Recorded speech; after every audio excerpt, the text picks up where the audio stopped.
Ja, und jetzt haben wir noch die Ehre, last but not least, Pasquale Di Donato zu hören. Du bist einer der auch langjährigen Linked-Data-Aktivisten. Wir haben dich schon ein paar Mal gehört heute, mindestens dein Amt, dein Namen.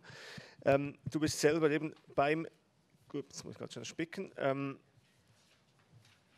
bei der Swisstopo für die Geoinformation, Geoservices zuständig, Standardisierung und Product Owner für diesen Triple Store, der größte und laut Gerüchten der beste Triple Store, den es gibt. In the world. Alors bon, j'ai des slides en allemand, plein d'erreurs, je pense, mais je vais parler en français. Je vais vous parler de l'autre côté, du service Linked Data de l'infrastructure fédérale de données géographiques.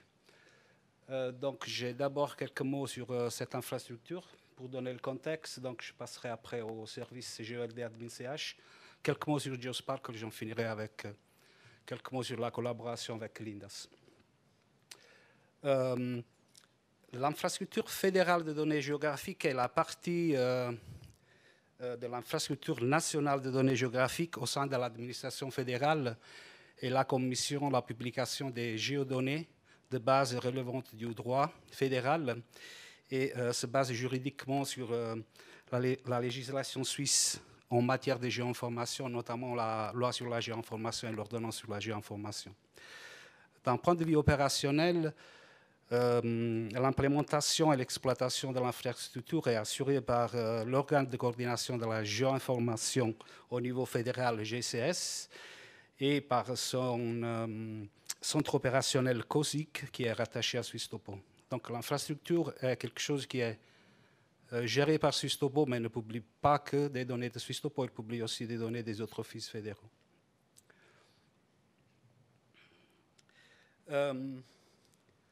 Linked Data. Linked Data, c'est un sujet dans le contexte de la géoinformation suisse depuis quelques années.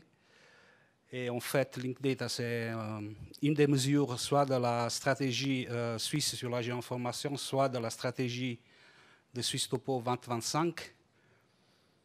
Et c'est pour cela qu'en 2017, on a lancé ce service Linked Data de la IFDG, comme un des canaux de publication de la IFDG. Comme j'ai dit, le service il est opératif depuis 2017 et en mai 2022 a fait l'objet d'une mise à jour très importante. Et avec cette mise à jour, on a implémenté la norme TIC I003 sur les noms de domaine. On a finalement une possibilité de publier des données qui ont une haute fréquence de mise à jour. On a essayé d'optimiser le support de GeoSparkle et finalement, on a aussi essayé d'améliorer un peu la communication et la collaboration avec l'INDAS. À la date d'aujourd'hui, on publie une dizaine de jeux de données en Linked Data. On publie les limites administratives de Swisstopo enrichies avec les géométries généralisées de l'OFS. Les arrêts des transports publics de l'Office fédéral des transports. Je dois lire parce que je ne sais pas les termes en français.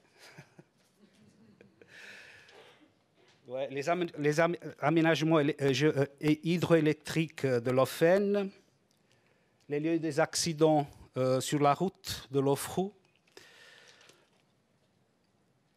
une partie de l'inventaire forestier national suisse, de l'OFEF, le répertoire officiel des rues de Swisstopo, qui a une mise à jour journalière, le répertoire officiel des adresses des bâtiments de Swisstopo avec une mise à jour journalière, les sites de baignade de l'OFEF, les agglomérations VACO de l'Arrêt, et la semaine prochaine, on va aussi publier les régions d'alerte pour les incendies en forêt de l'OFEF. On publie des géodonnées, donc on a fait référence à un standard disponible dans le domaine de l'information géographique. Ce standard s'appelle GeoSparkle. C'est un standard international qui a été publié par le Open Geospatial Consortium. On s'est inspiré, on l'utilise. Et le GeoSparkle, ce standard, il met à disposition une petite ontologie, un vocabulaire, je dirais, assez simple, plus une extension de Sparkle pour permettre des interrogations spatiales, des interrogations qui utilisent les relations spatiales entre les objets. Donc des choses que vous ne pouvez pas faire avec Sparkle, qui ne sont pas forcément écrites dans les triples. Donc ces relations spatiales avec GeoSparkle, c'est possible de travailler avec ces relations. Ici, un exemple assez simple de l'ontologie. Vous avez des classes feature geometry. Ici, c'est un exemple de comment est-ce qu'il marche. Voilà, ici, comment rattacher une géométrie à une ressource de type feature. Et cet objet de type géométrie, vous pouvez après rattacher des coordonnées selon deux formats géographiques, soit c'est le GML, soit c'est le VKT, et nous on utilise le VKT dans notre système. Ce que je trouve vraiment très intéressant et beaucoup plus important du vocabulaire, c'est ce concept d'interrogation spatiale. Ici, un exemple d'une query GeoSparkle, je dois dire cette fois, qui va sélectionner les arrêts de transport public qui sont contenus dans le district de Valle Maggia. Donc cette information, elle n'est pas explicitement définie dans les triples, mais avec cette relation de, ça vient du GeoSparkle, de contentement.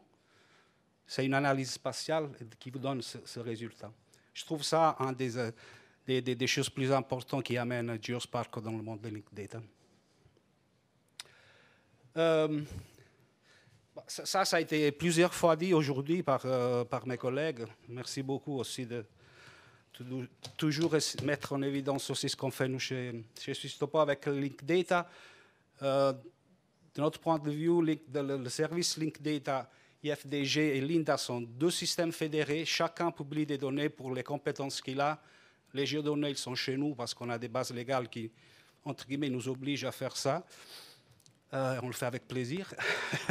et tout ce qui est données métiers, cubes, data cubes, ça c'est fait dans la plateforme Lindas. On essaye, où c'est possible, de lier directement les ressources entre les deux systèmes, où on a des ressources qui sont, entre guillemets, les mêmes dans les deux systèmes. On essaie de faire des liens directs. Et comme Sabine vous a montré avant, les géodonnées que nous on publie dans notre système, elles sont reprises dans le Cube Creator pour permettre des visualisations cartographiques dans Visualize. Ça, c'est un exemple d'une ressource dans notre service. C'est la commune de Berne, où on met explicitement ici un lien vers la même ressource dans Lindas. Et dans le sens inverse, ça c'est la commune de Berne dans Lindas, et là-dedans vous trouvez une référence, donc un lien pour la partie géométrique, justement elle est publiée chez nous, avec un lien direct qui amène à la géométrie qui est publiée dans le service Linked Data de l'IFDG. Ça, vous avez peut-être déjà vu, j'ai dit, c'est un use case très intéressant. Les géodonnées elles peuvent être reprises dans le Cube Creator et mises à disposition pour ces visualisations cartographiques. Ici, c'est un exemple avec les aménagements hydroélectriques. Et là, j'ai un exemple avec les régions de production de l'inventaire forestier suisse. Et c'est ma dernière slide. Merci beaucoup pour l'attention.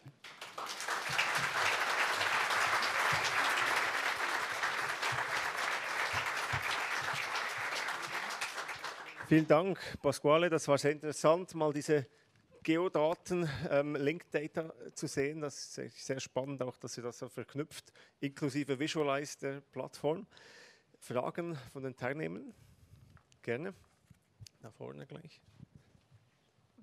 Damaris Siecker von Agroscope. J'ai une simple question, je ne sais pas trop, mais le géospatial, est-ce que ça comprend aussi des données de drones, satellites, ce genre de choses qu'on pourrait après... Oui, théoriquement. Ça dépend de quelles données vous allez générer par ces drones. Si c'est des images, non. Oui. So, ce qui est donné raster, images, on ne peut pas... En tout cas, nous, on n'a pas une idée de comment les mettre en linked data. Linked data, on met tout ce qui est vecteur. Donc des objets ponctuels, des lignes et des polygones. Oui. Sehr gut, danke. Weitere Fragen? Oui, j'ai une question par rapport à l'historisation des fusions de communes. Comment vous arrivez à gérer d'une année à l'autre les fusions de communes qui changent de nom et... Oui, on le fait en créant des... Bon, je ne vais pas sur Internet, mais on fait une historisation. On fait pour chaque commune... Peut-être je peux regarder sur la commune de Berne d'avant. Oui, justement. Là, on a une ressource qui est GOLD, c'est tout en haut sous le nom Berne, qui s'appelle GOLD Admin CH Boundaries Municipales 351. C'est l'URI de la commune de Berne, pas versionné. Ça veut dire générique, c'est le nom, la commune de Berne. Et après, là, il n'y a pas tout le détail, mais si vous allez à cette URL, vous trouvez en bas une série de properties qui s'appellent S-version. Donc, il y a pour chaque année une version. Donc, chaque 1er janvier de chaque année, on publie la nouvelle version et on la lie à la ressource pas versionnée, soit disons à la mère de toute cette ressource avec cette property, S-version, et de l'autre côté, is-version of. Ich glaube, das ist so einer der Klassiker, das historisierte Gemeindeverzeichnis, dass man eben... Ça, c'est la façon la plus simple qu'on a nous maintenant pour faire ça. Il y a des autres possibilités, Okay. mais voilà. Vielen Dank. Ja, weitere gute Fragen? Wie ist es eben, wir hatten ja das Beispiel schon gehört von der SBB mit den Haltestellen und gibt es weiter?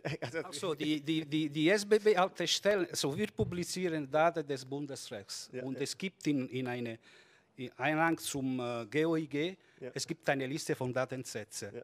Und Haltestelle ist eine Datensätze dazu, ist in dieser Liste. Und verantwortlich für diese Publikation, Geodaten, ist BAV. Und wir haben diese Anfrage von BAV bekommen, bitte diese Datensatz als Linked Data publizieren. On avait dans le passé fait des liens, parce qu'on sait que ces arrêts de transport public sont aussi publiés en Linked Data. Ils ont été publiés sous LOD.transport, je ne me souviens plus exactement, mais c'était LOD.transport. Quelque chose. On avait fait, nous, de notre côté, des liens directs vers ces arrêts, mais au bout d'un moment, on a eu des problèmes de synchronisation. Ça veut dire la mise à jour chez nous, elle était beaucoup plus fréquente que de l'autre côté. Nous, maintenant, les arrêts, on les met à jour une fois par semaine. Et de l'autre côté, ce n'était pas le cas. Donc, des fois, on arrivait dans le Nirvana, on avait des 4 au 4. Et des fois, les infos, elles n'étaient pas synchronisées. Ja, sehr gut. Also meine Frage war vor allem, ist es sichtbar, ich sage jetzt mal Data Owner ist das BAV und ihr publiziert sie, ja. Oder kann man das so sagen? Data Owner, dieser Datensatz ist BAV und ja. Wir haben einen Auftrag von BAV bekommen, diesen Datensatz zu publizieren. Und gibt es noch ähnliche so Beispiele, wo ihr externe Daten kriegt und eben das ist, was du gezeigt hast am Anfang, diese Beispiele von den... Welche? Also, genau. Diese hier. Genau, das sind ja auch Daten, die ihr kriegt und dann innerhalb von dem Linked Data... Also, diese sind Daten, das manchmal wir haben schon im BGDI publiziert. Ja. Okay, und jetzt auch... je dois parler en français, grâce aussi au travail qu'on fait avec l'INDAS, donc cette sensibilité vers les linked data aussi pour tester, pour faire des POC, et maintenant pour avoir des choses en production. Des offices, ils nous ont demandé, on aimerait avoir les géométries aussi en linked data, est-ce que vous pouvez les publier? Donc quand nous on reçoit une requête de ce genre-là, on le fait. Okay. Und das Geoportal Bund gibt es ja auch noch, das ist aber... Geoportalbund ist IFDG, ist gleich. Sind das die gleichen Daten? Es sind die gleichen Daten. Ja. MapGadmin, BGDI, wir publizieren die gleichen Daten. Aber hier auch noch als Link-Data zugänglich. Das ist nur ein Publikationkanal. Ist wie wir haben ein WMS, ein Ja. WMTS, wir haben ein API, eine REST-API und zusätzliche für eigene Datensätze, wir haben auch Link-Data. Super, Das sind die gleichen Daten. sehr gut. Danke für die Klärung. Noch eine kleine Frage. Also, J'ai pas de problème. bon, vous avez dit que c'est vous qui les publiez, mais est-ce que, par exemple, avec quand on regarde l'organisation de l'INDAS, c'est quand même c'est les offices eux-mêmes aussi qui peuvent publier. Chez vous, c'est pas comme ça. Hein? Chez nous, ce n'est pas comme ça parce que c'est Sustopo, c'est COSIG qui a pris cette tâche de publier ces géodonnées envoyées par les offices. Ça a été aussi historiquement pour ne pas rendre la chose trop complexe. Parce que nous, pour publier, on a certains requirements. Pour ne pas mettre tout ça sur les épaules des fournisseurs de données, nous, on accepte des données n'importe dans quel format, plus ou moins, et puis on fait un travail d'intégration chez nous. Si maintenant, on veut permettre aux fournisseurs de données d'écrire, intégrer directement les données chez nous, on a des requirements pour eux qui sont trop hauts aujourd'hui. Parce qu'on publie déjà sur GeoAdmin, hein, c'est pourquoi je demande. Oui, mais ceux qui publient déjà sur GeoAdmin, ils ont besoin de ces données en linked, ils doivent juste mettre une croix en plus dans le Data Integration Formular que nous on reçoit pour intégrer ces données. Et c'est fait. C'est seulement une croix. Sehr gut, das ist eine spannende Erkenntnis des Nachmittags. Ein kleines Kreuz. Also, letzte Frage hier noch. Oui, pardon, je reviens sur les fusions de communes. Oui, je m'excuse. Comment justement vous gérez tous les changements, donc les fusions principalement de communes? Est-ce que vous les faites parce qu'une commune peut fusionner autant pour une année fiscale qu'au milieu d'une année? Est-ce que les données, elles sont fixes pour une année? Est-ce que ça bouge pendant... Non, ça c'était... il y a 2-3 ans, ouais, c'était comme ça. Alors, j'essaie d'expliquer. Nous, on faisait une mise à jour au début de l'année.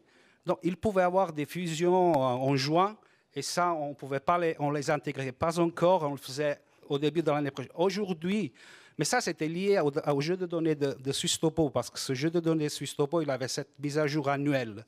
Aujourd'hui, la mise à jour du jeu de données de Sustopo sur les bandes, sur les limites administratives, il est synchronisé avec les mutations, donc on reçoit du BFS les infos, avec les agrégations, les mutations et tout ça.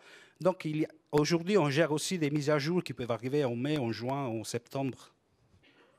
Also sehr aktuell. C'est synchronisé avec l'information du BFS. Also, den Gemeindefusionen steht nichts im Weg, würde ich sagen. Jedenfalls nicht von der Swisstopo her.